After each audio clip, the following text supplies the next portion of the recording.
முத்துசுவாமி தீக்ஷிதர் அவரும் எங்களுடைய குடும்பத்துக்கும் உள்ள அந்த அந்த ஒரு கனெக்ஷன் வந்து அவ்வளோ ஒரு முக்கியமான ஒரு கனெக்ஷனாக நாங்கள் வந்து அதை பார்க்குறோம். ஏன்னா எங்களுடைய சமஸ்தானம் வந்து இவ்வளோ வருஷங்களாக இப்போ வரைக்கும் நிலச்சி வந்ததுக்கே ஒரு ஒரு முக்கியமான காரணம் வந்து நாங்கள் முத்துசுவாமி தீக்ஷிதராக தான் பார்க்குறோம்.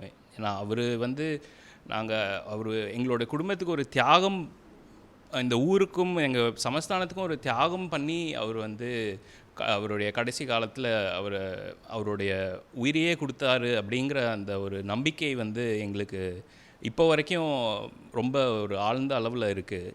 எங்களுடைய அதுக்கு ஒரு அடையாளமாகவே எங்கள் எல்லார் பேர்லேயும் முத்து அப்படிங்கிற பேர் கண்டிப்பாக இருக்கும். ஏன்னா அவருடைய ஞாபகார்த்தமாக அது இருக்கணும் அப்படின்ட்டு. சங்கீதம்னு பார்க்கும்போது அதுவும் எங்கள் குடும்பத்துக்கு ரொம்ப ஒரு ஒரு ஒரு ஒரு ரொம்ப ஒரு முக்கியமான ஒரு உடன்பாடு. ஏன்னா அது இந்த மாதிரி பல வித்வான்களை வந்து நாங்கள் வந்து ஆதரித்து அவங்களுடைய அந்த கலையை வந்து வளர்க்கணும் அப்படின்னு பல முயற்சிகள் எடுத்து வந்தவர்கள் எங்களுடைய முன்னோர்கள்.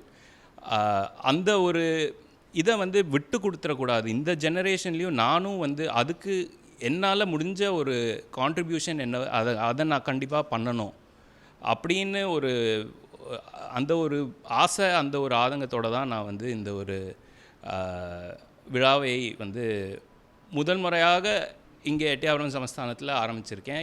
இதே போல் வர ஆண்டுகள்லேயும் இதே போல் இன்னும் பெரிய அளவில் வந்து இந்த நிகழ்ச்சி முத்துசுவாமி தீக்ஷிதருக்கான ஒரு நிகழ்ச்சி வந்து வருஷமாக நடக்கணும் அப்படின்னு என்னுடைய ஒரு கொள்கையாக இருக்குது.